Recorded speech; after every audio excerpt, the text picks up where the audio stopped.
Sky 4, only on WIFF News 4. Now, WIFF News 4 presents For the Record. And welcome to For the Record. I'm Jane Robelo in for Nigel Robertson. Well, this morning, the 2024 elections and the influence that women have, along with their votes, that political parties also want. According to Rutgers Center for American Women in Politics, women have registered and voted at higher rates than men in every presidential election since 1980, with the turnout gap between women and men growing slightly larger with each successive presidential election. So clearly, women are exerting their voice, but are we exerting our voice enough? Let's welcome our first guest. Susan Bell is the president of the League of Women Voters in Greenville County. Susan, we really love working with you all. You do such a wonderful job of not only inspiring people to vote, but showing them how to go through that process. And we will do that as well in this segment. But I've got to say, it strikes me that when my mother was born in 1917, women didn't even have the right to vote. And the League of Women Voters, since 1920, when in your inception you have talked about what a critical part of keeping our democracy the vote is, and the women's vote.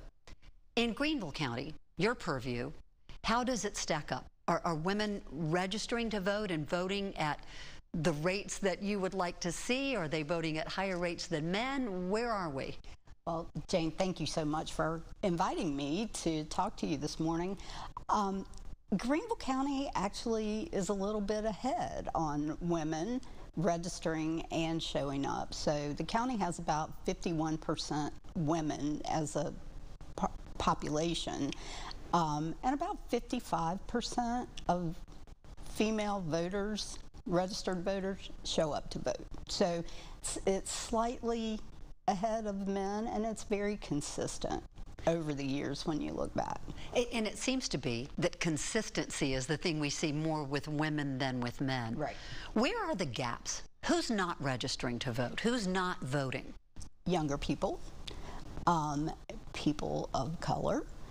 And there's a difference sometimes in registering and showing up that we see in a lot of the data. So when you look at historical data, you see that there's often a pretty high registration rate in some populations, but then they don't turn out and vote. So there's two big pieces. Getting registered, because South Carolina has a 30-day deadline to register. So you have to be registered to vote 30 days before the election, and then actually showing up to vote. So we tend to lose some people in between. Yeah, I mean, and you can kind of look and say, well, maybe people aren't registering to vote because they just don't know how. They haven't reached out to you all. But then to register and not vote, why do you think that is? Are there just candidates they're not excited about, or? You know, I think every person is probably unique, but what we hear the most is, I don't know anything about the candidates, or my vote doesn't count. Those are the two main reasons. And what we try so hard to get across to people is, especially in down ballot races. Okay, explain that. It's people who are lower on the ballot than president and vice president. Okay, so great. in presidential election years, obviously all the money and the promotion is usually focused on the president, vice president race.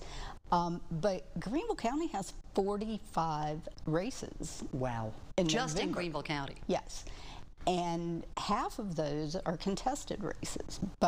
So there's a lot of races on the ballot for school board, for county council, for positions where people make a lot of decisions that are very important to your day-to-day life, and those are the candidates that people feel less comfortable knowing about. So sharing information about the candidates is huge. Sure, because I would think if you're excited about a particular candidate, then that would be the main reason to get you to the polls. Right. But it's also important, if you're going to the polls, to know who it is you want to vote for and why. You don't want to just go check a box because they've got the same name as your great-grandmother. Right.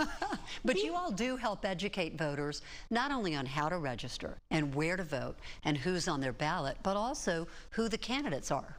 We tried. Vote 411 is our platform that the league created and managed, and on Vote 411 you can register to vote, you can check your registration, you can view a sample ballot, which is really helpful for people to do a little bit of homework before they go vote.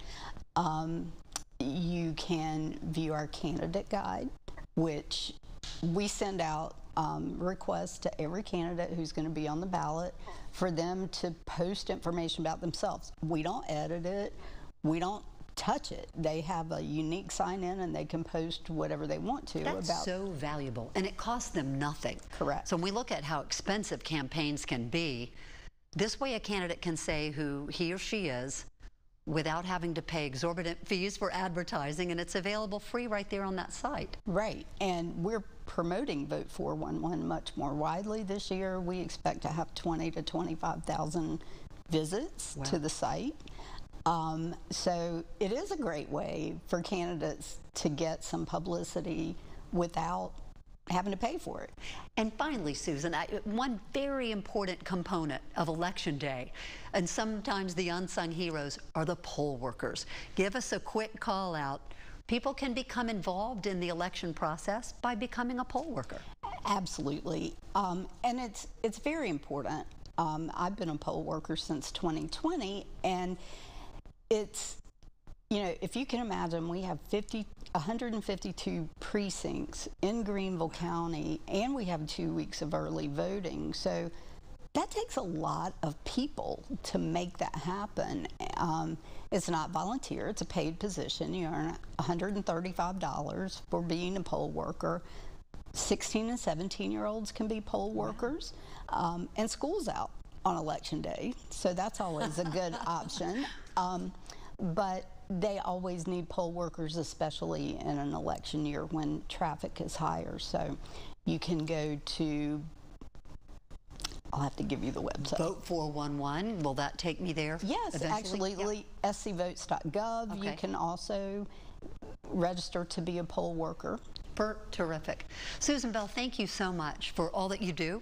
And I certainly hope that people are inspired to vote, to register to vote, to go vote, and more importantly, do your homework and then go vote. We do want to remind our viewers of a few voter registration deadlines. You're going to need to register in person. This is in South Carolina by October the 4th.